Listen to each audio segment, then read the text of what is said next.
الحمد لله وكفى سلام على عباده الذين اصطفى أما بعد أعوذ بالله من الشيطان الرجيم بسم الله الرحمن الرحيم يا أيها الذين آمنوا آمنوا بالله ورسوله سبحان ربك رب العزة عما يصفون وسلام على المرسلين والحمد لله رب العالمين اللهم صل على سيدنا محمد وعلى آل سيدنا محمد وآله وسلم. Allah subhanahu wa ta'ala has used many different words in the Qur'an to describe our basic relationship with Him.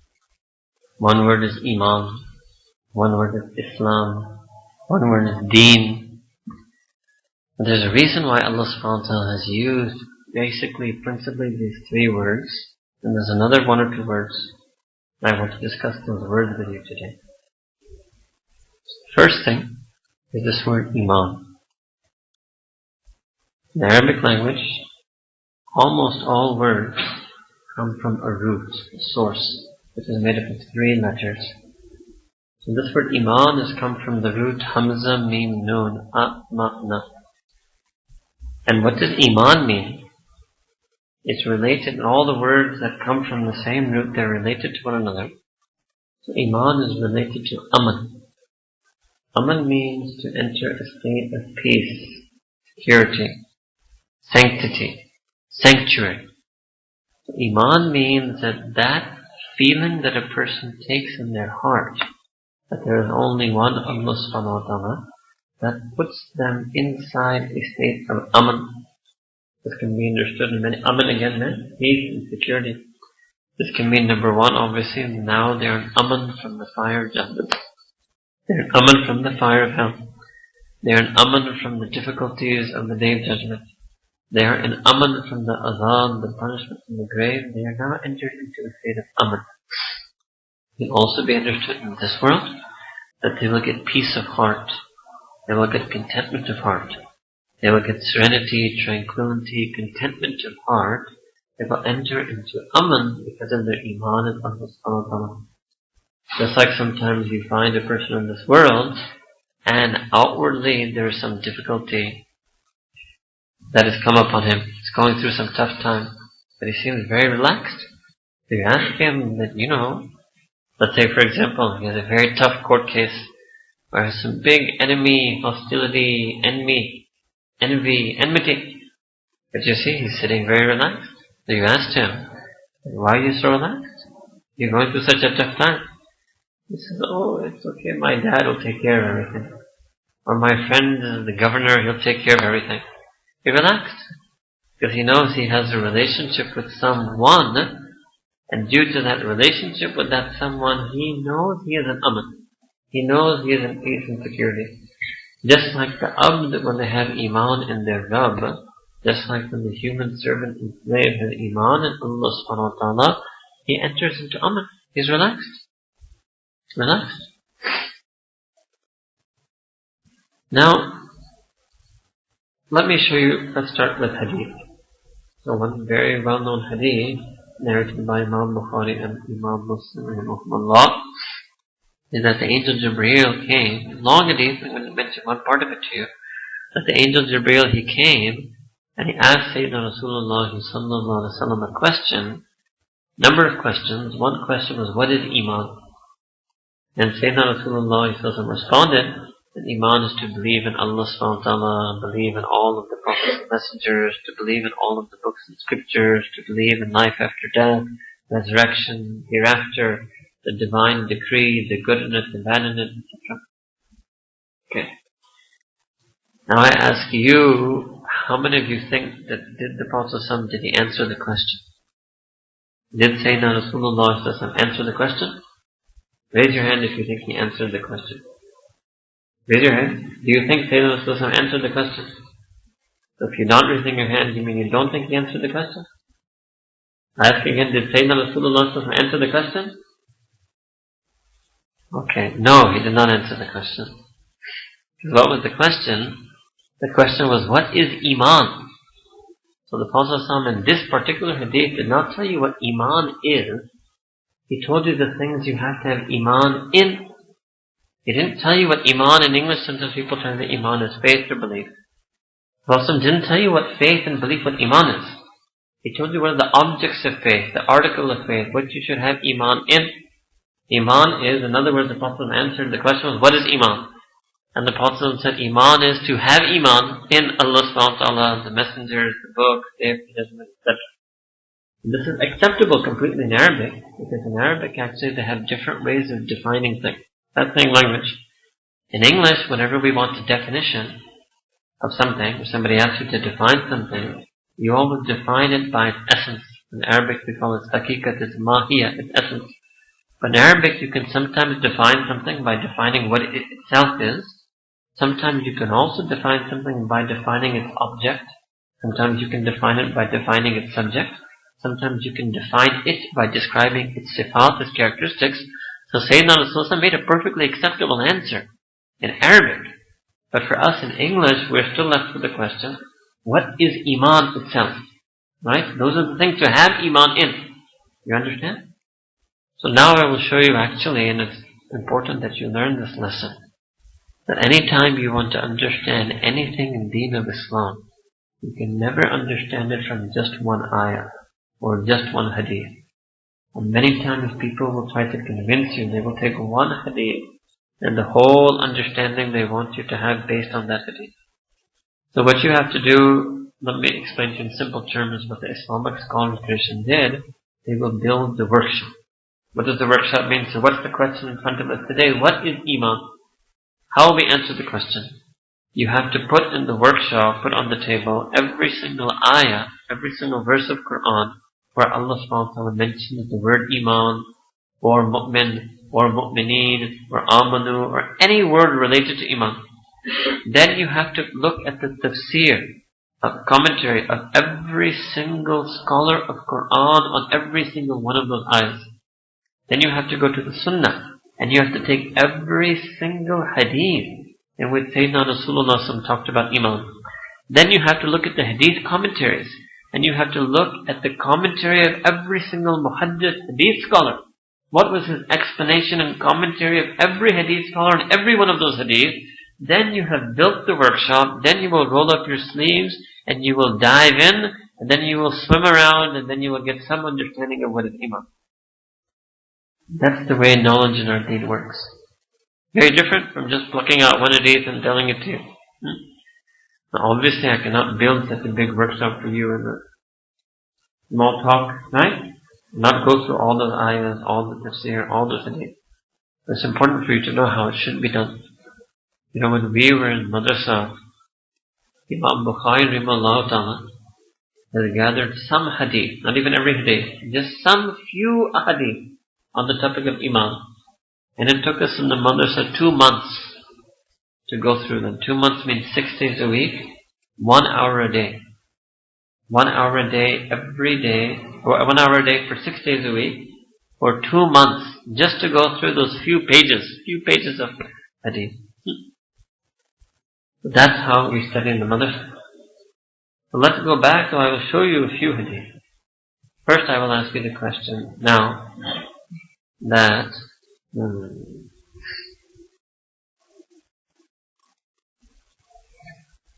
we call this rumal. Alright? Okay, let me do an easier one. How many of you have Iman that I'm wearing glasses? Raise your hand quickly. How many of you have Iman that I'm wearing glasses? Raise it high. How many of you have Iman that I'm wearing glasses? Okay, no, you're wrong. Wrong? You don't have Iman that I'm wearing glasses.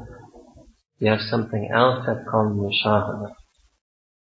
Now let's look at Qur'an now. Remember, part of the workshop is Shahadah. Allah Ta'ala says in Qur'an, the very first time He brings up Iman in Qur'an, what does He say? الَّذِينَ يُؤْمِنُونَ بِالْغَيْبِ. Those who have Iman in the unseen, unproven, unascertainable, unfathomable. This is not ghaib. You have mushahada. It's another word. You have mushahada. You have eyewitness that I have glasses. Now we can try something else. How many of you have Iman that I have a bottle of ithr in my pocket? Raise your hand if you have Iman that I let me put in my pocket. So they say in English, the faithful are few and far between. Many of you just met me for the first time. Who knows, am I honest? Am I trustworthy? Am I a liar? So we reward the faithful. Yes, this is unseen.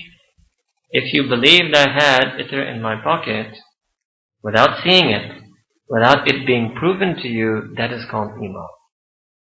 Now look what Allah subhanahu wa ta'ala did. When you want to adopt Iman, Allahu Akbar, this Arabic language will teach you so much about our deen. When you want to adopt Iman, when you want to start Iman, what is the word Allah ta'ala used for that? Shahadah. Shahadah. What does that mean? Take mushahadah. So the mushahadah is for the scene. What is Allah ta'ala saying? That at the very beginning, when you say Ashhadu an la ilaha illallah subhanahu wa ta'ala and Ashhadu anna Muhammad Rasulullah sallallahu alayhi wa sallam, you should believe in it without unseen. You should call it Shahadah. You should believe in it as if it is seen. You should have so much yaqeen in it. You should believe in it so strongly that the word Allah Ta'ala uses for this is Shahadah. Believe in the unseen as if it is seen. This is why Sayyidina Ali radiallahu ta'ala anhu wa karamallahu wali used to say that even if I was to see Jannah and I was to see Jahannam, it wouldn't change me in any way because I already have yaqeen in them as if I can see them. And that's why then the ulama, they used to call this Aynul Yaqeen. Ayn, actually as if a person was seeing it. So that's the real meaning of Shahadah. To believe in the unseen as if it is seen, that is the meaning of Iman. So one ayah in the workshop, يُؤْمِنُونَ بِالْغَيْبِ. So what does Iman mean? Iman means to believe in the unseen as if it was seen. Now go back to the Hadith. So the Prophet said, and what is Iman? To believe in that unseen Allah subhanahu wa ta'ala as if you see Him. To believe in all of those unseen malaika, angels as if you see them. To believe in all of the prophets and messengers who are unseen to you as if you see them. To believe in all of the books and scriptures Allah Ta'ala revealed that was unseen to you as if you see them. To believe in the day of judgment and the life hereafter and the resurrection from death, all of that is unseen, but to believe in it as if you see it, etc. That's what Iman is. Allahu Akbar. So this type of Iman, this is something that we don't have. We don't have it. You know, one of the most basic aspects of Iman. Basic aspects. Our friend Yahya is here. And we think of these different courses they have in England. One big problem in England, and we keep telling everybody this. Oh, even more important, Saad Raja is here. Right? In England, they love to have courses which they call Aqidah course. Love it. It's like the first thing they want to teach you. And what do they do in that? Instead of teaching you what Iman is, they want to teach you who the Ashris, who the Maturidis, who the Atharis, who the Hanbalis, who the Salafis are. You don't even need to know those 5 words until you have learned your Iman. We don't even know our Iman. We don't even know first grade level Iman. I'll show you. So I have children also. So what is it that we tell our small children? What's the basic thing we tell our small children? Number 1, we tell them that Allah Ta'ala is watching you. Allah Ta'ala sees everything. He is Al-Basir. We tell our children that Allah Ta'ala hears everything. He listens to everything you do. He's As-Sami'. We say that Allah Ta'ala knows. He's aware. He's Al-Alim. He's Al-Khabir. We and you don't even have that basic level. We forgot this lesson many times. Every time you sin, it means you forgot that Allah Ta'ala was looking at you. Every time you sin, it means you forgot that Allah Ta'ala was aware of you. Every time you sin, it means you forgot that Allah Ta'ala was knowing what you were doing. It means the basic Iman, we have lost it. We need to build it, we need to strengthen it. It's become weak. Our Iman and Allah subhanahu wa ta'ala's basic attributes. And you will see today, what do people do? When is it that they sin? They sin when they're alone, when nobody else is watching them. Don't they think that Allah Ta'ala is watching them? Ignorant of that. Careless of that. Mindless of that. Heedless of that. So what does it mean? That's what they need to know.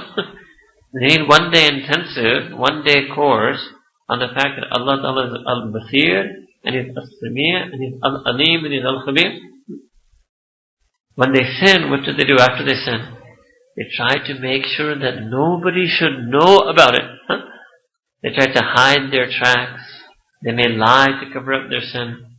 They may delete their files in history. What is it that they want after the sin? Before they sin, they make sure nobody's looking at them. Nobody's listening to them. And after sin, they want to make sure that nobody will ever know about it. They forgot their first grade level of Iman. Allah Ta'ala Al-Alim. Maybe you could successfully even hide the sin from every one of creation. Maybe no one in creation will ever know. But what about that one Allah subhanahu wa ta'ala? He knows. Person doesn't care about that. Sometimes even the person views it like, I successfully pulled it off. I did the sin. I didn't. I pulled it off. I looked at the girl walking down the street. Nobody saw me look at her. And even she didn't know I looked at her. I stole a glance. That's what they say. Allah Akbar, I stole a glance at her on the tube. No one saw me do it. Nobody knew that I did it. Gets happy. Then he can get foolish also. Then he tries to steal a second glance. Gets foolish. We don't have our basic Iman. Forgot Allah subhanahu wa ta'ala. Same boy who can rattle off to you about all those other names of all those different ulama. Same boy has forgotten the names of his Allah subhanahu wa ta'ala. Do you think on the Day of Judgment he's going to be asked about, tell me the names of all the ulama who lived 1,000 years ago, and what were the 90% things they agreed upon, and what were the 10% things they disagreed upon? You think he'll be asked about that, or he'll be asked that I was Al-Alim, what did you do? You knew I knew. I was Al-Basir, did you realize I was watching you? I was Al-Khabir, did you know that I was aware of you every moment? Why didn't you feel that? That's what will be asked on the Day of Judgment. This is real Iman. First and foremost thing about Iman is a person remembers and feels Allah subhanahu wa ta'ala. Don't feel Allah subhanahu wa ta'ala. Everything else is secondary. Now this word deen. Deen in Arabic comes from dal ya nun. Another word, for example, related to this is dain. Dain means alone. Actually, this whole life on earth has been given to us by Allah subhanahu wa ta'ala as a loan. Sometimes, for example, when you go to rent a car, agency, right? They give you a car on loan. And then they make you sign an agreement. They have rules as to how you will use that loan. So many miles, so much radius, no damage, etc. Right? When they give you the loan, they give you instructions on how you can use that and return it to them. So dain means that Allah subhanahu wa ta'ala gave this life to us on loan. What does it mean? It means that when every human being will enter into akhirah, every human being will live forever. In that living forever, they will no longer have any choices. The person in Jahannam cannot now decide that they want to be good. And the person in Jannat will not be able to decide they want to do sin. The choices will be finished. That's actually what me and you will be. Real human life is forever. But what Allah Ta'ala did, He said, okay, I give you 10, 20, 40, 60, 80, 90 years on loan. And in that loan period, you will be given the ability to choose and do whatever you want. But I will give you guidelines that if you want to use this loan according to my pleasure and bring this loan back to me according to my pleasure, that is called deen. Deen is the way to conduct that dain. Deen is the name of those teachings, how you should fulfill that loan. That's why you see in Qur'an, Surah Fatiha, what does Allah Ta'ala call it? Yawmuddin. In English, everybody translates it Day of Judgment, right? But deen doesn't mean judgment. We know in English normally you say deen is religion. But nobody says in English day of religion. Right? I don't think I've never seen English translation which says the day of religion. Maliki Yawmuddin. Don't say master of day of judgment. What does it mean? It means it is the day when you will bring your dain, your loan, back to Allah subhanahu wa ta'ala, and Allah ta'ala will judge, did you live that life that was loaned to you according to deen or not? Did you fulfill and follow the guidelines or not? So what will happen on that day? So I'll give you an example. Everything will be examined. Every single thing will be examined.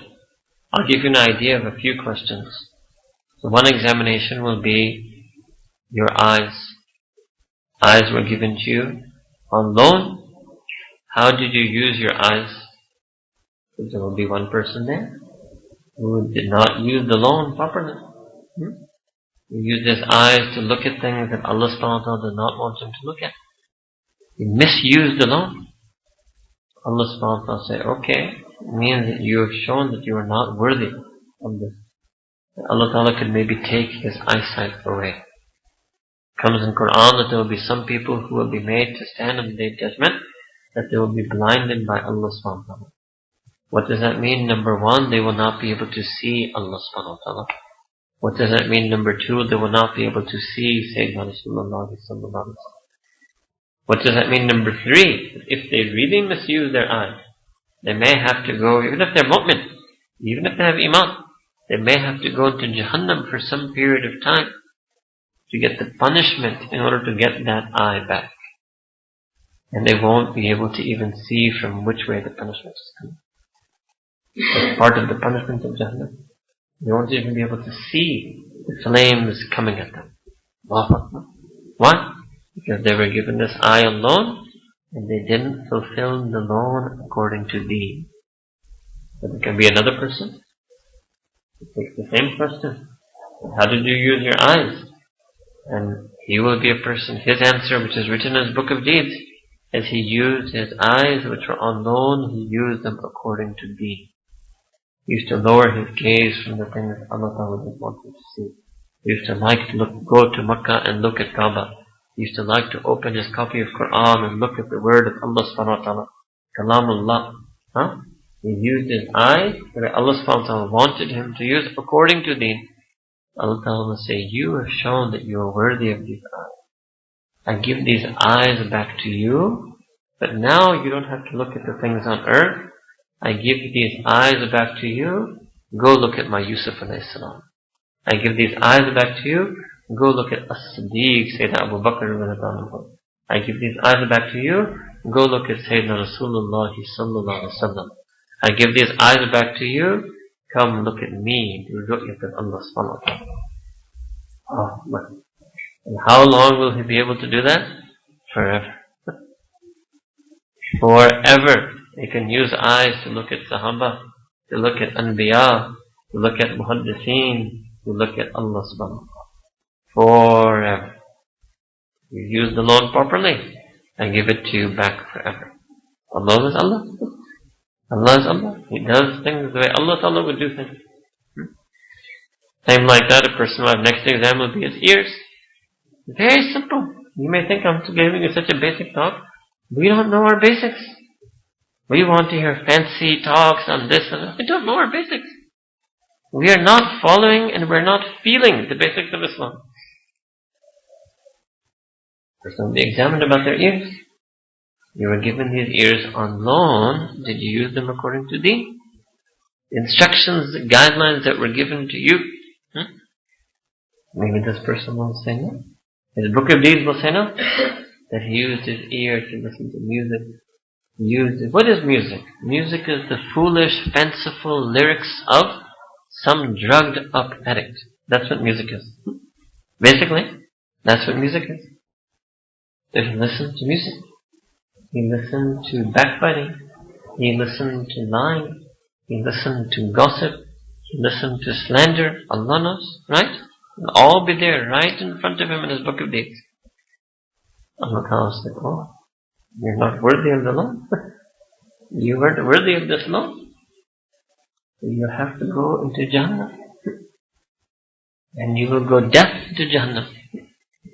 Allah knows best how long a person will have to be purified in the fire of Jahannam. But again, it can be another person. Come to Allah subhanahu wa ta'ala on deen, Yawm al-Deen. Another meaning of Yawm al-Din is mean that day on which only Deen will be a benefit to you. The day in which only the Deen will be of any value, any hope for you. So that person in the Book of Deen, when his ears are examined, they were used, that loan was used according to Deen. He used his ears to listen to Qur'an. He used his ears to listen to Adhan. He used his ears to listen to words of Sayyidina Rasulullah sallallahu alaihi wasallam. He used his ears to listen to words of nasiha, of mahabba, of dawah, of counseling, of advice, of reminders about Allah subhanahu wa ta'ala. He used his ears only for the truth. He closed his ears to the lying. He closed his ears to the music. He closed his ears to the slander, to the gossip. Allah subhanahu wa ta'ala said, oh, you're worthy of this loan. I give this hearing and ears back to you. Now you should go and listen to Sayyidina Rasulullah sallallahu alaihi wasallam recite Qur'an. You should go listen to my Bilal call Adhan. You should take these ears. You should listen to me. It's in Sahih Hadith. You take these ears. You should listen to me. Allah subhanahu wa ta'ala, I will recite to you Surah Rahman. Can you imagine? No. Listening to Allah subhanahu wa ta'ala. Can you imagine listening to Allah subhanahu wa ta'ala recite, listening to Ar-Rahman reciting Surah Rahman? Actually, that's why me and you were given eyes. We are mistaken. We think we've been given eyes to enjoy the sceneries of this world. We think we've been given eyes to look at the beauties of this world. We think we've been given ears to listen to the sounds of this world. No. We have been given eyes to look upon Allah subhanahu wa ta'ala and Anbiya in the next world. We have been given ears to listen and hear to Allah subhanahu wa ta'ala and listen to Anbiya in the next world. That's why we have these things. This is just temporary on loan. Deen, to follow the Deen. Oh. So we did Iman, Shahadah, Deen. So then what was the name Allah Ta'ala gave this Deen? The name of the Deen is Islam. Allahu Akbar. Now, many people misunderstand this word also. Many people think the word Islam means peace. Islam does not mean peace. The word Salam means peace. Some people think, okay, Islam means submission. Islam does not mean submission. The word Taslim means submission. I told you all these words are related. So what does Islam mean? Islam means to create and bring about peace through submission to Allah subhanahu wa ta'ala.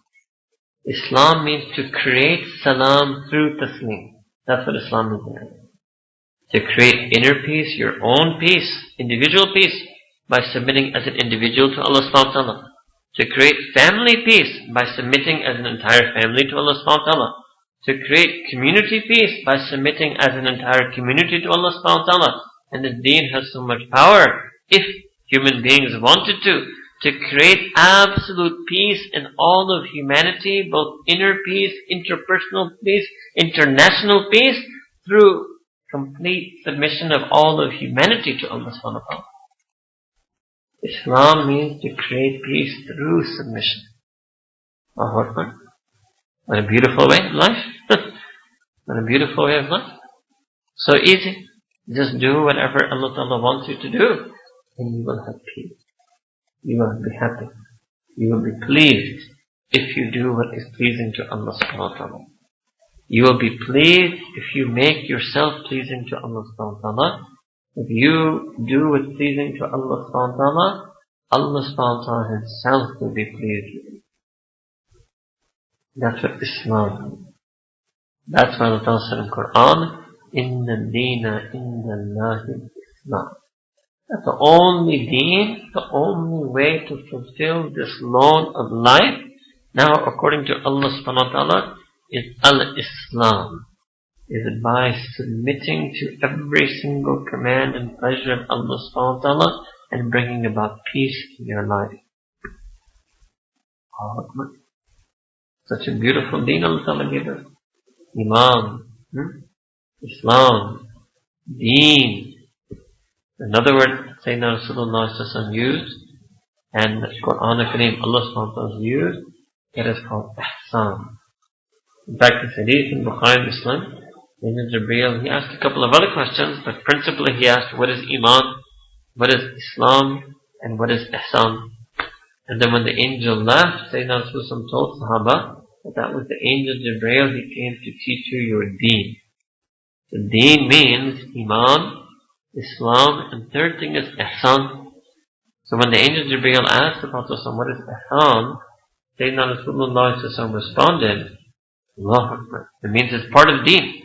Because the Prophet said that this is deen. So Ihsan is part of deen. It's not something extra. It's not Sufi theory. It's part of deen. What did Sayyidina Rasulullah say about Ihsan? He said that Ihsan is to worship Allah subhanahu wa ta'ala as if you see Him. Allahu Akbar. To worship Allah subhanahu wa ta'ala as if you see Him. أَن تَعْبُدَ اللَّهَ كَأَنَّكَ تَرَاهُ. That you worship Allah subhanahu wa ta'ala as if you see Him. Or, second level that could still count as ihsan is that if you can't do that, if you can't worship Allah subhanahu wa ta'ala as if you see Him, then at least you should know that Allah subhanahu wa ta'ala is seeing you. If you can't see Him, then at least you know He is always seeing you. How many of us ever tried to think like that? Allah ta'ala is watching. Part of deen, it's part of our deen to always think like that. Part of our deen. This is what is called dhikr of Allah subhanahu wa ta'ala. Dhikr simply means you should always be aware that Allah ta'ala is seeing you. Always be aware that Allah ta'ala is listening to you. Always be aware that Allah is aware of you. You should try to be as aware of Him as He is aware of you. That's what it means to be Zakireen. Zakireen, who are Zakireen? They are those mu'mineen, those believers who are as aware of Allah subhanahu wa ta'ala as Allah ta'ala is aware of them. And we are completely unaware. So unaware. Just imagine, look at this. So unaware of Allah subhanahu wa ta'ala that even inside ibadah we can't be aware of Him. Even inside sajda we're not aware of Him.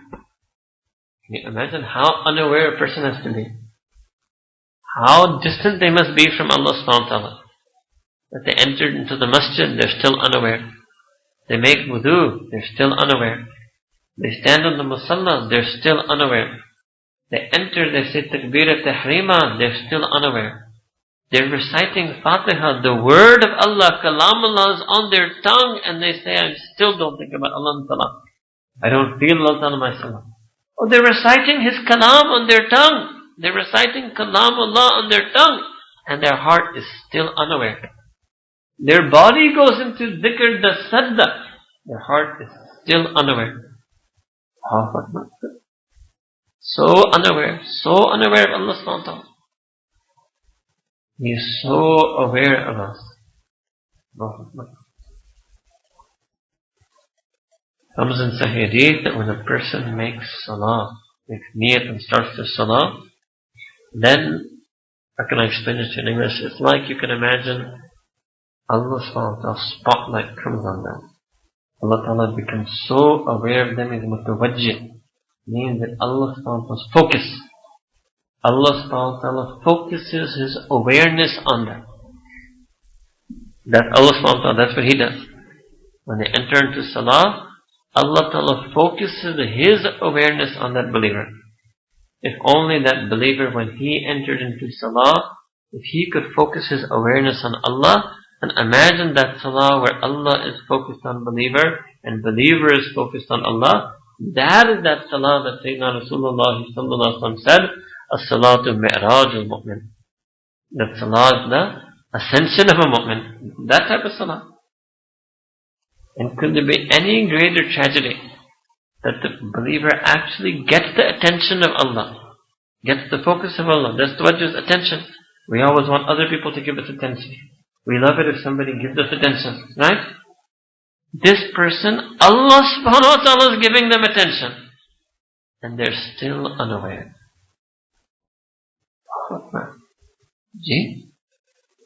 Has to be a very hard heart. To be unaware of Allah Ta'ala inside salah. Has to be a very sick heart. Actually, it's a dead heart. Yes, one young man went to a sheikh and he said, Sheikh, make dua for me. And he said, what? He said, I'm worried that my heart is sleeping. I have a sleeping heart. Make dua that it will wake up. And he said, why? Why do you think you have a sleeping heart?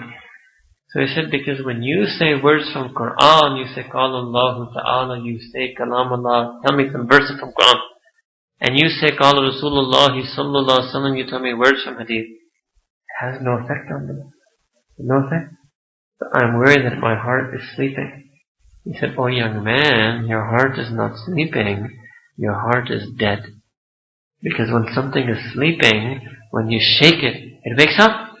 If your heart was sleeping and you heard Qala Allahu Ta'ala, Qala Rasulullah Sallallahu Alaihi Wasallam, it would have woken you up. So it doesn't mean that your heart is sleeping. You should be more worried that, oh, my heart is dead. Oh. Same thing for us. And we can say, Allah Ta'ala has designed Surah Fatiha. Allah Ta'ala has designed Surah Fatiha. Now, Allah Ta'ala is the master designer, right? Allah Ta'ala is flawless, perfect designer. He has designed Surah Fatiha to put feelings in our heart. That's why He wants us to recite Surah Fatiha in our salah. We are so messed up. We don't go according to design. We don't go according to plan. We don't feel Surah Fatiha. Give you an example. You take any line of Surah Fatiha. Okay, one line I already said in front of you. Maliki Yawmiddin. Oh, that should shake your heart. Every time you say it, you should tremble. Who is it that I'm standing in front of? Who is it that I'm addressing? He is Malik. He is the king, the sovereign, the master, the ruler, the master king ruler of Yawmuddin, of that day in which I will be judged according to deen. What is that day? Allah Ta'ala says in Qur'an, one place Allah Ta'ala says in Qur'an, Yawm al-Hashr, the day He will gather everyone. But another place Allah Ta'ala says that when the hisab, when He accounts, furada, they will be called one by one, singly. When they are called one by one, what does it mean? That is the day that you and Allah subhanahu wa ta'ala will go one on one. Wow. Can you believe it? Malik ad-Din and you, one on one. It's not some judge you're going to go in front of. It's not some court you're going to go in front of. It's not some minister, magistrate you're going to go in front of. You and Allah subhanahu wa ta'ala one on one. That's what the feeling Allah Ta'ala wants us to feel when we say Maliki Yawmiddin. And we say it. We address Allah Ta'ala as Maliki Yawmiddin and we don't feel it one drop. Heart's not trembling. So unfeeling. We don't feel Fatiha. We should be pros at feeling Fatiha. We've recited it so much. We've recited it so much, even if we tried to forget it, we couldn't forget it. That's how much it's in our memory. But we still can't feel it. We can't feel it. So, maybe I'll just end on that. Maybe I'll show you how to fix your salah. Now, that's up me and you and all of us to fix our salah. Even we just talked about Surah Fatiha, and one more thing. So when you say Surah Fatiha, what is the first thing Allah Ta'ala wants you to do? I mean, after the salah, after seeking refuge from shaitan, right? It doesn't get too long for you. But let's start with Bismillah ar-Rahman ar-Rahim. So Allah Ta'ala wants you to feel that, okay, I'm standing in the salah, but I'm not doing this in my own name, on my own authority, or in my own ability. No. I begin this salah in the name of Allah subhanahu wa ta'ala. In the barakah of His name, with the help of His name. That's enough. That's what's supposed to give you himmah. That's supposed to what you give. Otherwise, how can I explain it? Otherwise, you should feel the act of praying is audacity. How dare you pray to Allah subhanahu wa ta'ala? That's what you should feel. In other words, who am I to try to offer my prayers to Allah subhanahu wa ta'ala? I'm too scared to offer my prayers. Allah ta'ala said, no, you start with my name. It will make you relax. You start with my name, it will give you hope. Bismillah. I begin in the name of my Allah. Ar-Rahman, who is all merciful, who is the epitome of mercy, mercy incarnate, absolute mercy, endless mercy, limitless mercy. And then you get hope. Now you get hope. Otherwise you wouldn't have been able to speak. If Allah Ta'ala had not revealed that He was Ar-Rahman, none of us would have been able to utter a word. That's the feeling you're supposed to feel inside. I'm only able to continue onward in this salah because I'm mentioning the fact that my Allah is Ar-Rahman. And then He is Ar-Rahim. What's the difference between Ar-Rahman and Rahim? Most people don't even know that. If you don't know what's the difference in the meaning, how will you feel the different feelings? You cannot feel the feeling unless you know the meaning. Right? So Ar-Rahim, and the ulama have written many things about this. Right? I'll give you one difference that I think is most useful for us in our salah. Ar-Rahman means that attribute of Allah subhanahu wa ta'ala that He has all mercy. He possesses all mercy. He is the being of absolute mercy. Ar-Rahim means He sends that mercy down. He showers that mercy down. You see, one thing is the person is extremely generous. The second thing is to feel that He'll be generous with me. So the first thing is my Allah is Ar-Rahman. He is the being of incredible mercy.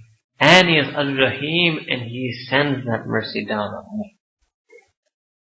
Now you can speak. After saying Bismillah ar-Rahman ar-Rahim and remembering and feeling about Allah subhanahu wa ta'ala in this way, now a person can speak. Now what were you supposed to feel in your heart? The very first thing you're supposed to feel in your heart, after you learned now that my Allah is Ar-Rahman and He is Ar-Rahim, is Alhamdulillah. Such an Allah who is Ar-Rahman and such an Allah who is Ar-Rahim, from my heart I can only offer hamd to such an Allah. From my heart I can only praise such an Allah. In fact, from my heart I can say that only my Allah is worthy of praise. Praise only befits my Allah subhanahu wa ta'ala. That's what it means, Alhamdulillah. So first thing Allah Ta'ala taught us in Qur'an was that He was Ar-Rahman Ar-Rahim. And first feeling we were supposed to have about that was Alhamdulillah. Then Allah Ta'ala says second feature about Him. Second feature, that what? He is Rabbil Alameen. He is Rabb. Third feature. First Ar-Rahman, second Ar-Rahim, third is Rabb. Rabb means that Allah subhanahu wa ta'ala is the nourisher, the provider, the benefactor, the caretaker, the upbringer. It means it's not that Allah subhanahu wa ta'ala is absent God or distant God. No, Allah subhanahu wa ta'ala is Rabb. He's near, He's close, He's loving, He's caretaking. That's why in Urdu they call it Parvardigar, Parvarish karne wala. Nourisher, upbringer, sustainer. And who is He Rabb of? Al-Alameen. All of the worlds, all of the universes, whether it's human, it's jinn, it's every galaxy, inanimate life, animate life, every single thing is being raised and nourished and guided by Allah subhanahu wa ta'ala. So then, now the second time, what will happen? Second time you will say Ar-Rahman Ar-Rahim. First time you said Ar-Rahman Ar-Rahim, Allah Ta'ala was teaching you. Second time you were saying it from your own heart. Now you are reminding yourself that Allah subhanahu wa ta'ala is Rabb of the Alameen. How is it that He is caretaking? How is it that He is upbringing? How is it that He is nursing? You say again, no, He is Ar-Rahman Ar-Rahim. He is doing His rububiyyat. He is doing His tarbiyyah. He is doing His nourishing and upbringing out of His infinite mercy and by showering His infinite mercy. Alhamdulillahi Rabbil Alameen, Ar-Rahman Ar-Rahim. So first Ar-Rahman Ar-Rahim, you said Alhamdulillah. Then Allah said, say also Rabbil Alameen, you said Ar-Rahman Ar-Rahim. Right, something? Huh? Then Allah said, let me tell you, next thing about myself. Maliki Yawmiddin. Yes, I am going to nourish you, provide for you, guide you. But there's going to come a day. Remember that day? I explained it to you. That there will come a day when you will be one-on-one with me. And on that day, I am Malik of that day. I am the master and king of that day. Oh, come on. So what does the person feel in response to that? Immediately the person says, well, Iyaka na'budu. If you are Malik, if you are Malik, and there's going to be a day of judgment, and I'll be judged according to deen, then I give everything in my life that is called deen for you. Iyaka na'budu. Allah, you and you alone will I worship. That's our feeling. We're supposed to feel that when we say. We're making a pledge from our heart to Allah subhanahu wa ta'ala. Not just rolling off words on our tongue.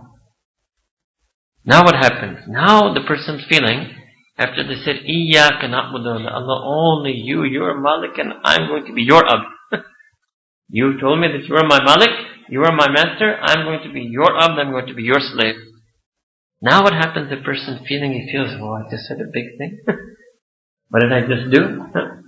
Am I going to be able to live up to this? Am I going to be able to be true to this?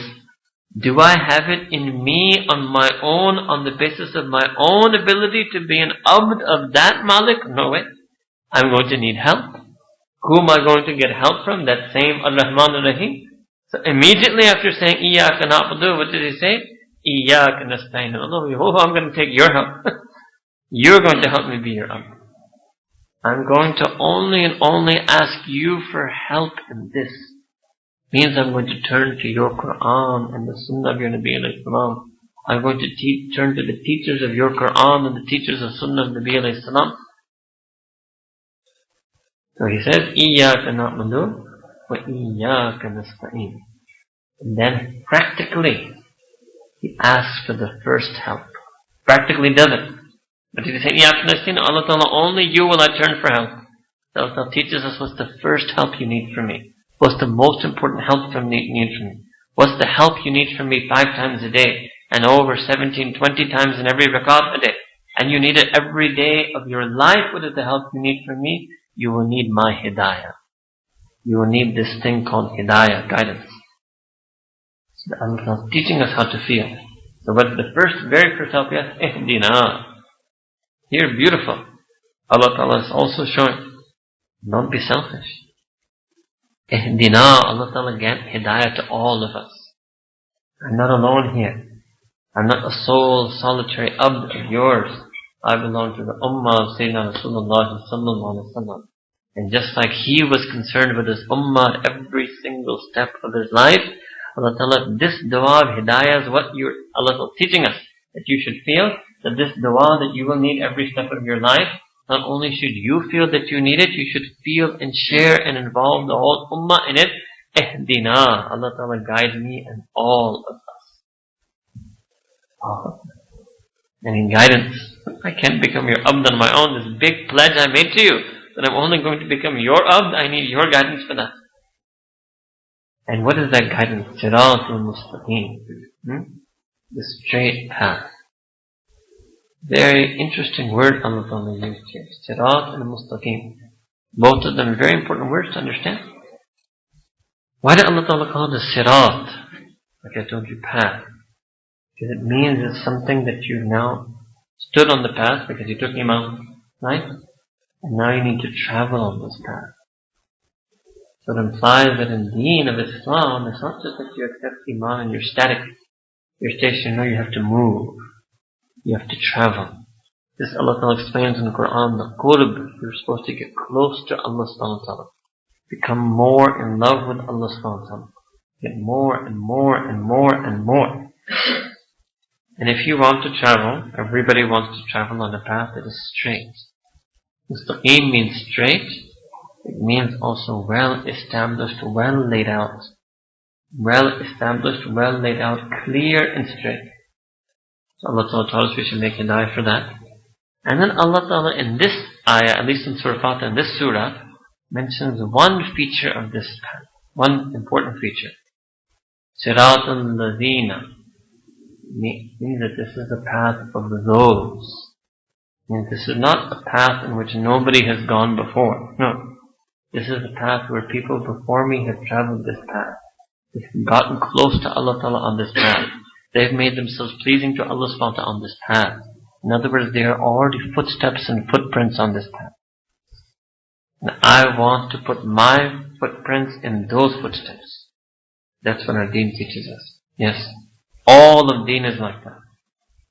I want to put my footprints in their footsteps. Who are they?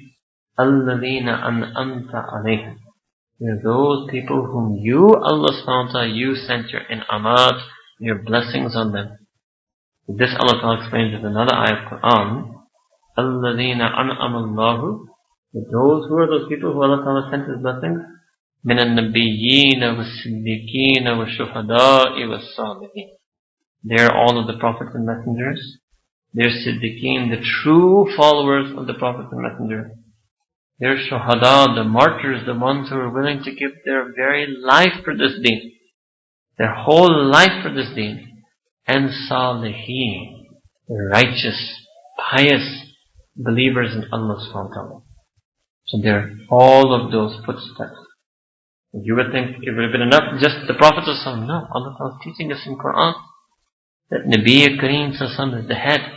But we want to follow in the footprints of all of the Anbiya. Nabi Kareem ﷺ is the head. We want to also follow the footprints of all of the Siddiqeen, like Sayyidina Abu Bakr as-Siddiq, Sahaba Ikram, and all of Siddiqeen who've lived throughout the generations. We have to follow the paths of the Shahadah, and we have to follow in the path of the Salihin. Then last thing Allah Ta'ala taught us about that is there are also some other people. There's some other paths in this world.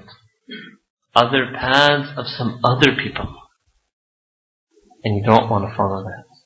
And you'll need hidayah for that as well. You need hidayah to follow this one. And you need hidayah, the ihdina sirat, right? You need hidayah not to follow this one. And who are those? There are two types of people. غَيْرُ الْمَغْضُوبِ عَلَيْهِمْ.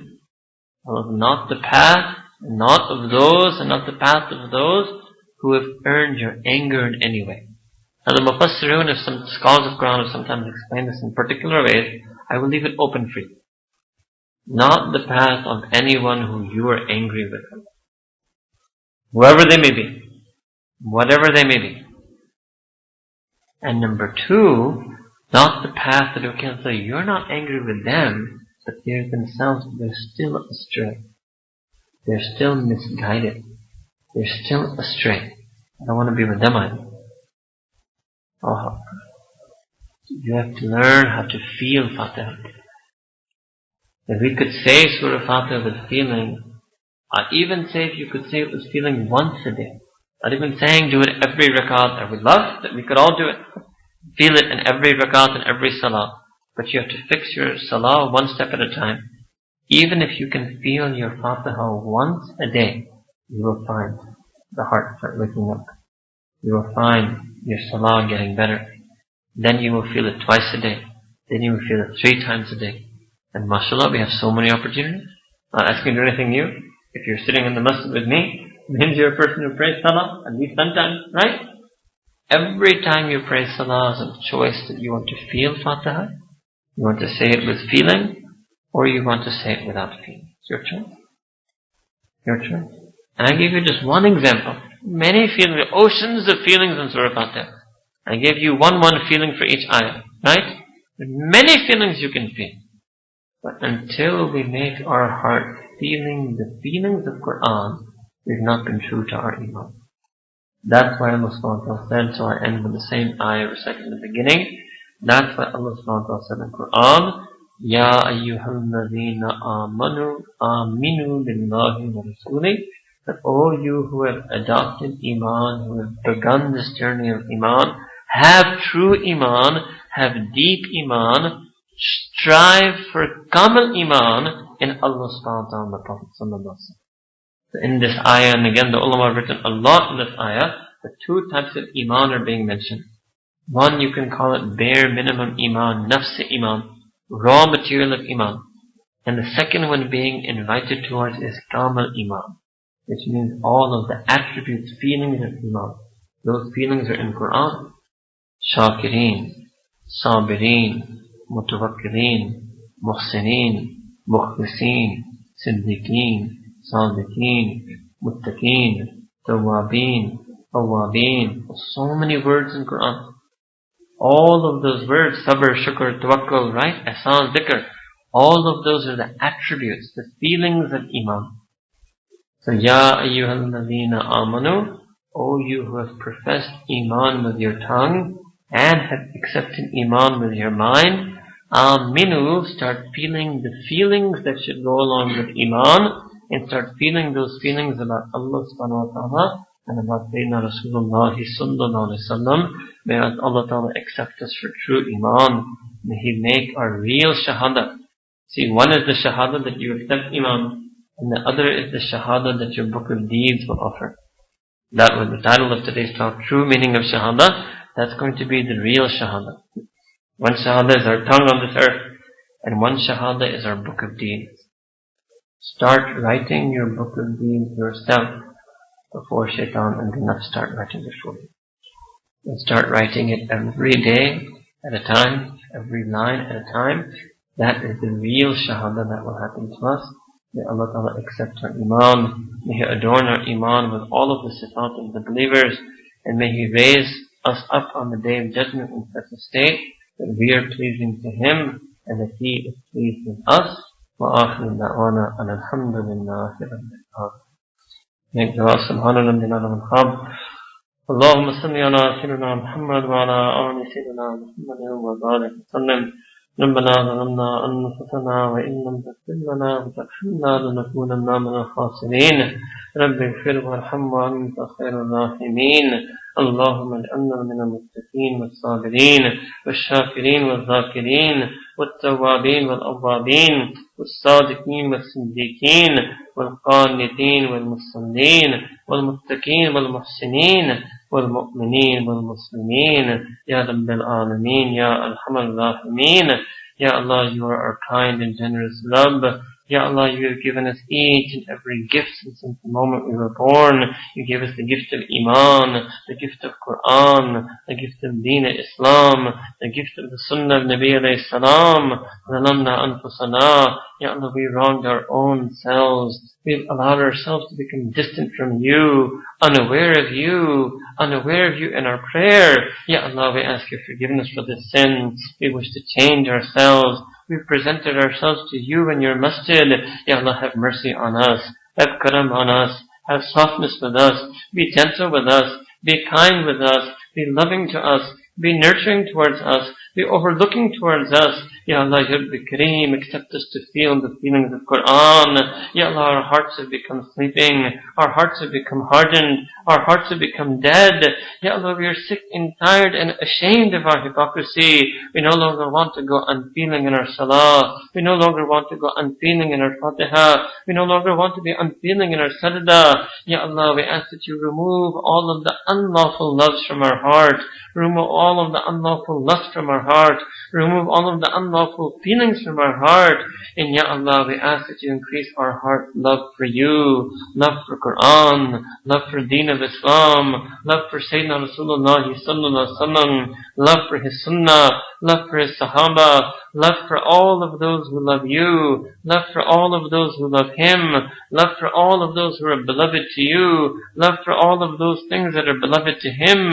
And Ya Allah, put in our heart a dislike, a distaste, a repugnance for anything that is displeasing to You, anything that is against Your commands and wishes. Ya Allah, if there's anything in our personality, anything in the way we think and what we do that is even slightly displeasing to You, Ya Allah, we make tawbah from it. We wish to flee from it. Ya Allah, we make us in such a way that we are pleasing to You. Ya Muqallib al-Qulub, Muqallib qulubana. Ya Allah, You are the changer of hearts. Ya Allah, change our heart. Change our dead heart. Make us Your sincere and loyal and loving servants and slaves. Make us Your true, obedient, devout and devoted servants and slaves. Ya Allah, make us the sincere followers of Sayyidina Rasulullah sallallahu alaihi wasallam. Make us loving for His Sunnah, loyal to His Sunnah, steadfast on His Sunnah. Ya Rabbi Kareem, nafs and shaitan, they keep tricking us. They keep making us go into sin, and we keep making tawbah to You, and we keep going back into sin. Ya Rabbi Kareem, have mercy on us. Send Your karam on us. Take us out from our life of sin. Take us out from our ways of sin. Purify our eyes. Purify our tongue. Purify our thoughts. Purify our hearts. Ya Allah, accept us for this deen. Ya Allah, Ya Rabbi Kareem. Rabbana, Ya Allah, we make dua for the ummah. Ya Allah, all over the world people are going for Hajj. They're saying, Labbaik, Allahumma Labbaik.